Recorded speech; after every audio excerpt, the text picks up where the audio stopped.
लीजिए सुनिए प्रेमचंद की लिखी कहानी सैलानी बंदर। वाचन समीर गोस्वामी का है।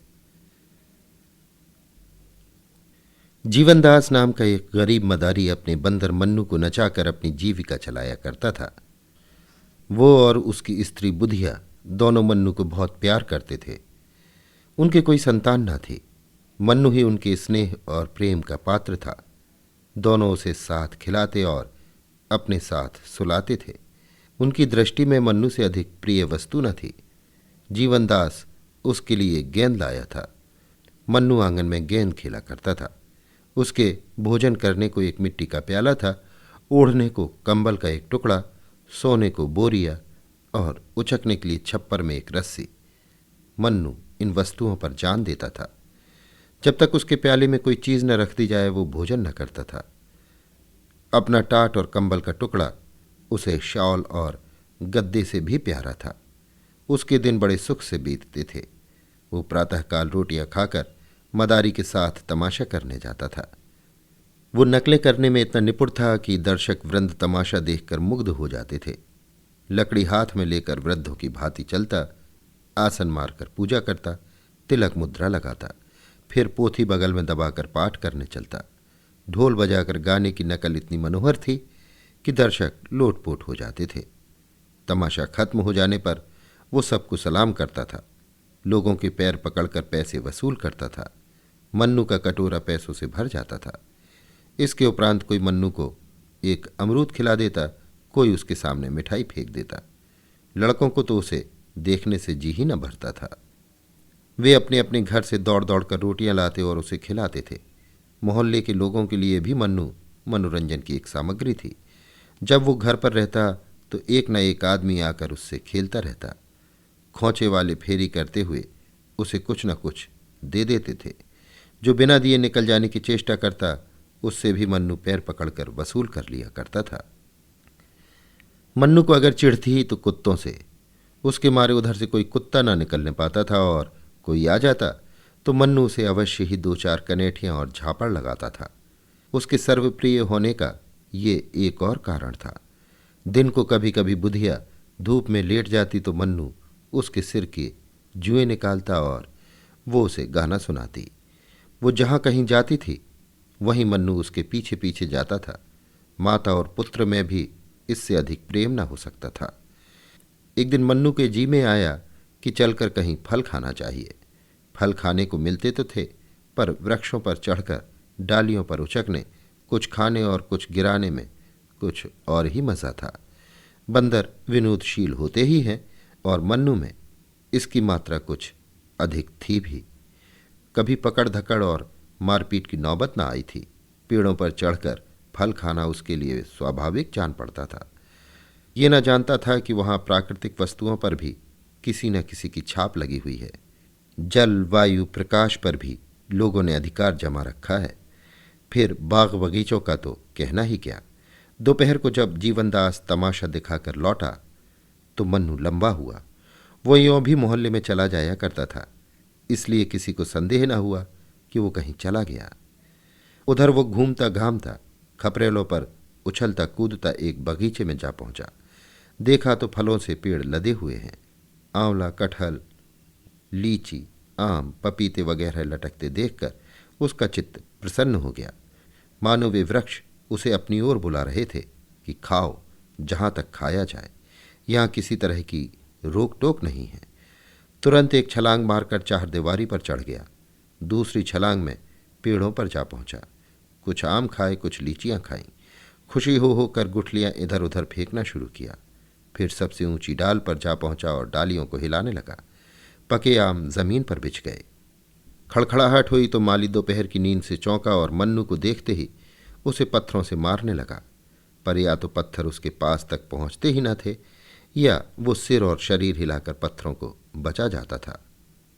बीच बीच में बागवान को दांत निकालकर डराता भी था। कभी मुंह बनाकर उसे काटने की धमकी भी देता था। माली बंदर घुड़कियों से डरकर भागता था और फिर पत्थर लेकर आ जाता था। ये कौतुक देखकर मोहल्ले के बालक जमा हो गए और शोर मचाने लगे। ओ बंदरवा लोए लाल, बाल उखाड़ूं टोए टाए। ओ बंदर तेरा मुंह है लाल, पिचके पिचके तेरे गाल, मर गई नानी बंदर की, टूटी टांग मुछंदर की, टूटी टांग मुछंदर की। मन्नू को इस शोरगुल में बड़ा आनंद आ रहा था। वो आधे फल खा खा कर नीचे गिराता था और लड़के लपक लपक कर चुन लेते और तालियां बजा बजा कर कहते थे, बंदर मामू और कहाँ तुम्हारा ठौर। माली ने जब देखा कि ये विप्लव शांत होने में नहीं आता तो जाकर अपने स्वामी को खबर दी। वो हजरत पुलिस विभाग के कर्मचारी थे, सुनते ही जामे से बाहर हो गए। बंदर की इतनी मजाल कि मेरे बगीचे में आकर ऊधम मचावे। बंगले का किराया मैं देता हूँ, कुछ बंदर नहीं देता। यहाँ कितनी ही असहयोगियों को लदवा दिया। अखबार वाले मेरे नाम से कांपते हैं, बंदर की क्या हस्ती है। तुरंत बंदूक उठाई और बगीचे में आ पहुंचे। देखा मन्नू एक पेड़ को जोर जोर से हिला रहा था। लाल हो गए और उसी तरफ बंदूक तानी। बंदूक देखते ही मन्नू के होश उड़ गए। उस पर आज तक किसी ने बंदूक नहीं तानी थी, पर उसने बंदूक की आवाज़ सुनी थी। चिड़ियों को मारे जाते देखा था और ना देखा होता तो भी बंदूक से उसे स्वाभाविक भय होता। पशु बुद्धि अपने शत्रुओं से स्वतः सशंक हो जाती है। मन्नू के पांव मानो सुन्न हो गए। वो उछलकर किसी दूसरे वृक्ष पर भी न जा सका।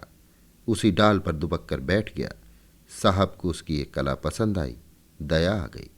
माली को भेजा, जाकर बंदर को पकड़ ला। माली दिल में तो डरा, पर साहब के गुस्से को जानता था। चुपके से वृक्ष पर चढ़ गया और हजरत बंदर को एक रस्सी में बांध लाया। मन्नू साहब को बरामदे में एक खंबे से बांध दिया गया। उसकी स्वच्छंदता का अंत हो गया। संध्या तक वहीं पड़ा हुआ करुण स्वर में कूं करता रहा। सांझ हो गई तो एक नौकर उसके सामने एक मुट्ठी चने डाल गया। अब मन्नू को अपनी स्थिति के परिवर्तन का ज्ञान हुआ। न कंबल न टाट, जमीन पर पड़ा बिसूर रहा था। चने उसने छुए भी नहीं। पछता रहा था कि कहाँ से फल खाने निकला। मदारी का प्रेम याद आया। बेचारा मुझे खोजता फिरता होगा। मदारिन प्याले में रोटी और दूध लिए मुझे मन्नू मन्नू पुकार रही होगी।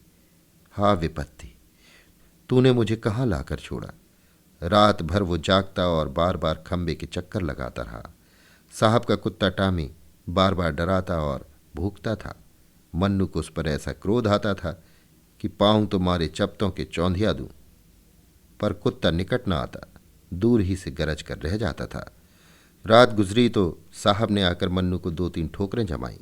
सुअर, रात भर चिल्ला चिल्ला कर नींद हराम कर दी, आंख तक न लगी। आज भी तुमने गुल मचाया तो गोली मार दूंगा। ये कहकर वो तो चले गए, पर नटखट लड़कों की बारी आई। कुछ घर के और कुछ बाहर के लड़के जमा हो गए। कोई मन्नू को मुंह चिढ़ाता, कोई उस पर पत्थर फेंकता और कोई उसको मिठाई दिखाकर ललचाता था। कोई उसका रक्षक न था, किसी को उस पर दया न आती थी। आत्मरक्षा की जितनी क्रियाएं उसे मालूम थीं, सब करके हार गया। प्रणाम किया, पूजा पाठ किया, लेकिन इसका उपहार यही मिला कि लड़कों ने उसे और भी दिक करना शुरू किया। आज किसी ने उसके सामने चने भी न डाले, और यदि डाले भी तो वो खा न सकता। शोक ने भोजन की इच्छा न रखी थी। संध्या समय मदारी पता लगाता हुआ साहब के घर पहुंचा। मन्नू उसे देखते ही ऐसा अधीर हुआ मानो जंजीर तोड़ डालेगा, खंभे को गिरा देगा। मदारी ने जाकर मन्नू को गले से लगा लिया और साहब से बोला, हुजूर, भूल चूक तो आदमी से भी हो जाती है, ये तो पशु है। मुझे चाहे जो सज़ा दीजिए, पर इसे छोड़ दीजिए। सरकार, यही मेरी रोटियों का सहारा है। इसके बिना हम 2 प्राणी भूखों मर जाएंगे। इसे हमने लड़के की तरह पाला है। जब से ये भागा है, मदारिन ने दाना पानी छोड़ दिया है। इतनी दया कीजिए सरकार, आपका अकबाल सदा रोशन रहे, इससे भी बड़ा ओहदा मिले। कलम चाक हो, मुद्दई बेबाक हो, आप हैं सपूत, सदा रहे मजबूत, आपके बेरी को दावे भूत। मगर साहब ने दया का पाठ न पढ़ा था। घुड़क कर बोले, चुप रह पाजी, टहटे करके दिमाग चाट गया। बंदर छोड़कर बाग का सत्यानाश कर डाला, अब खुशामद करने चले हो। जाकर देखो तो इसने कितने फल खराब कर दिए। अगर इसे ले जाना चाहता है तो 10 रुपया लाकर मेरी नज़र कर, नहीं तो चुपके से अपनी राह पकड़। ये तो यहीं बंधे बंधे मर जाएगा या कोई इतने दाम देकर ले जाएगा।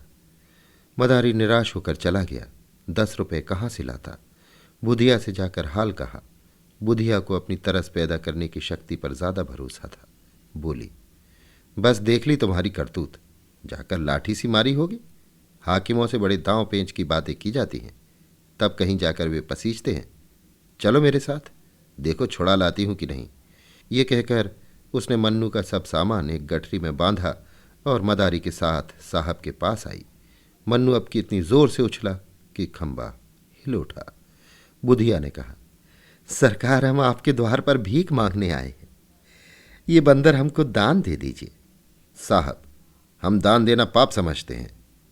मदारिन, हम देश देश घूमते हैं, आपका जस गावेंगे। साहब, हमें जस की चाह या परवाह नहीं है। मदारिन, भगवान आपको इसका फल देंगे। साहब, मैं नहीं जानता भगवान कौन भला है। मदारिन, महाराज, क्षमा की बड़ी महिमा है। साहब, हमारे यहां सबसे बड़ी महिमा दंड की है। मदारिन, हुजूर आप हाकिम हैं, हाकिमों का काम है न्याय करना। फलों के पीछे दो आदमियों की जान न लीजिए, न्याय ही से हाकिम की बड़ाई होती है। साहब, हमारी बड़ाई क्षमा और न्याय से नहीं है, और ना न्याय करना हमारा काम है, हमारा काम है मौज करना। बुधिया की एक भी युक्ति इस अहंकार मूर्ति के सामने न चली। अंत को निराश होकर बोली, हुजूर इतना हुक्म तो दे दे कि ये चीजें बंदर के पास रखा दूं, इन पर ये जान देता है। साहब, मेरे यहां कूड़ा कड़कट रखने की जगह नहीं है। आखिर बुधिया हताश होकर चली गई। टामी ने देखा मन्नू कुछ बोलता नहीं तो शेर हो गया। भूखता भूखता मन्नू के पास चला आया। मन्नू ने लपक कर उसके दोनों कान पकड़ लिए और इतने तमाचे लगाए कि उसे छठी का दूध याद आ गया। उसकी चिल्लाहट सुनकर साहब कमरे से बाहर निकल आए और मन्नू के कई ठोकरें लगाईं। नौकरों को आज्ञा दी कि इस बदमाश को 3 दिन तक कुछ खाने को मत दो। संयोग से उसी दिन एक सर्कस कंपनी का मैनेजर साहब से तमाशा करने की आज्ञा लेने आया। उसने मन्नू को बंधे रोनी सूरत बनाए बैठे देखा तो पास आकर उसे पुचकारा। मन्नू उछलकर उसकी टांगों से लिपट गया और उसे सलाम करने लगा।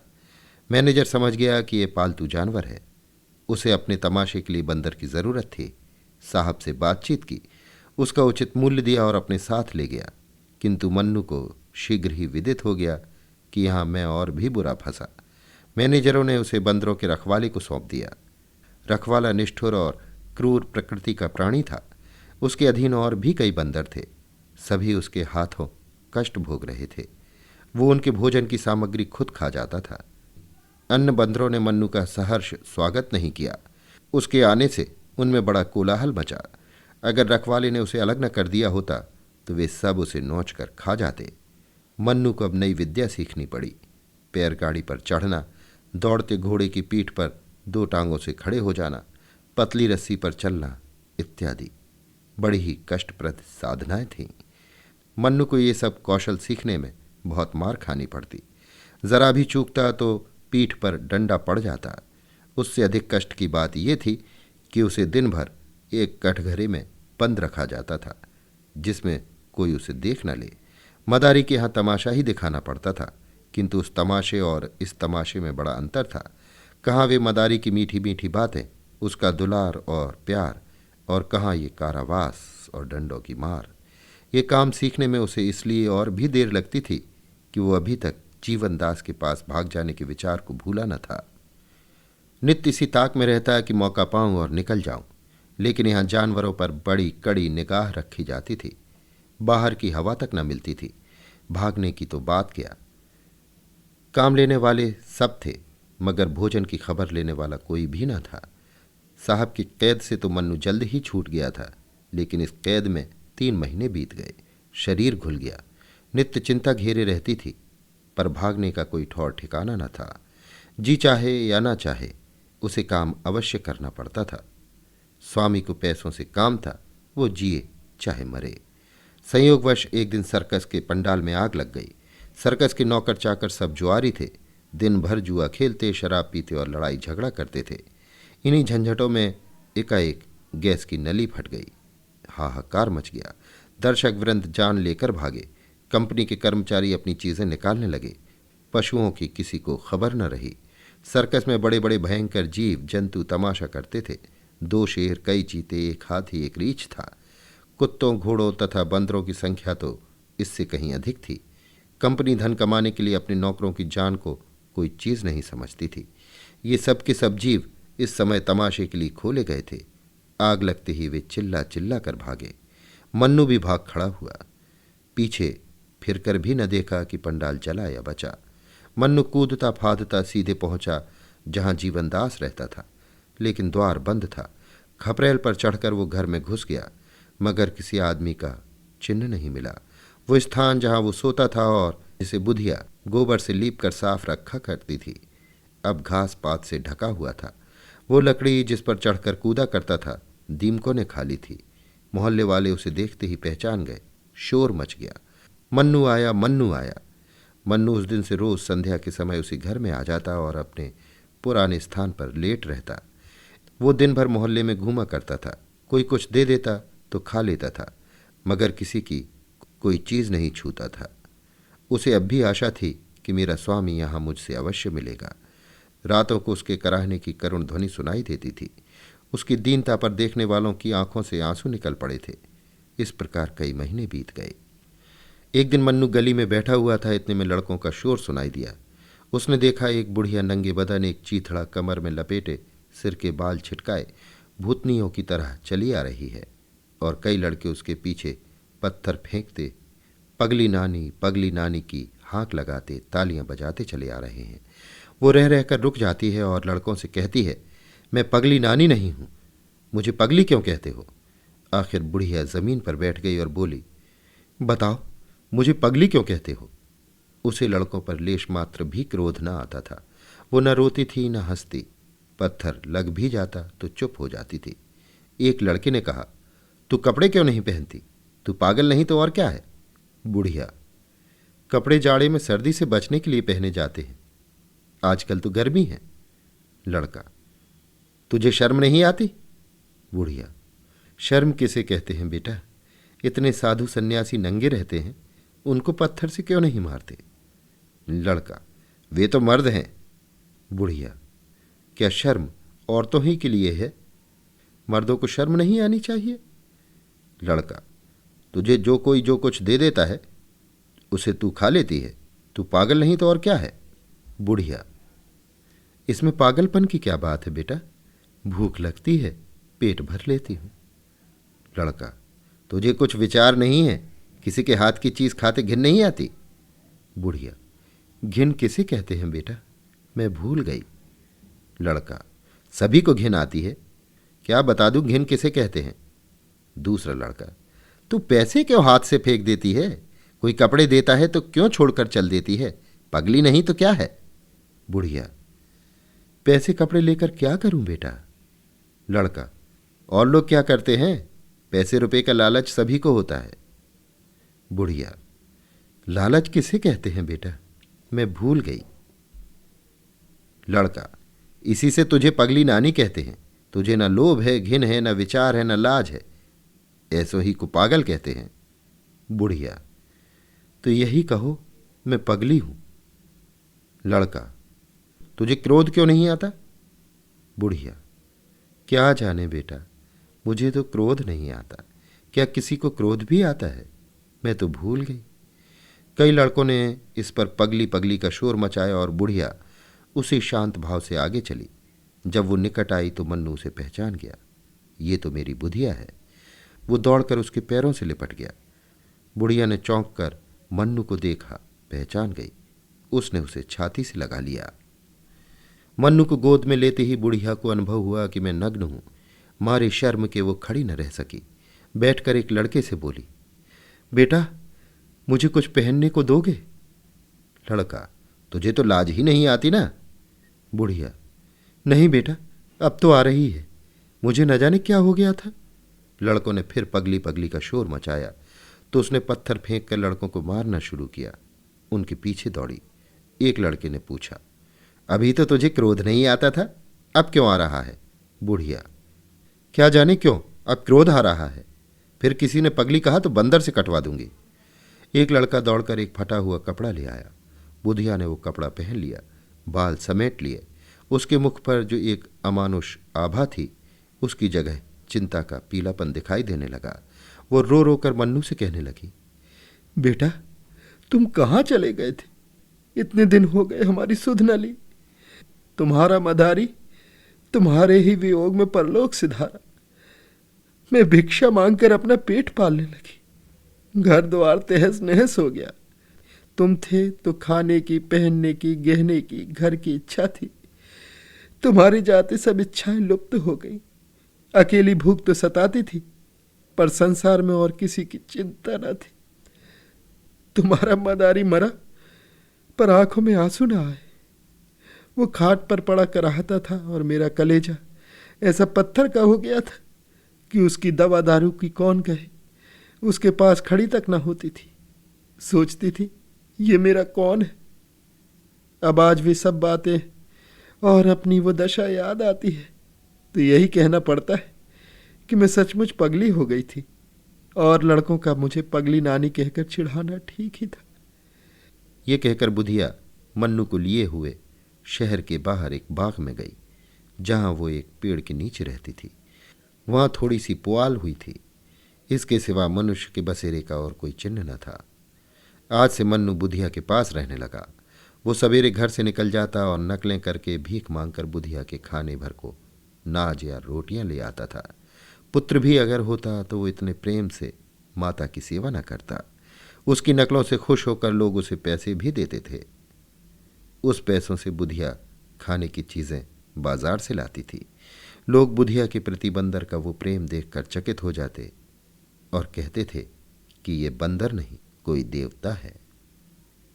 अभी आप सुन रहे थे प्रेमचंद की लिखी कहानी सैलानी बंदर। वाचन समीर गोस्वामी का था।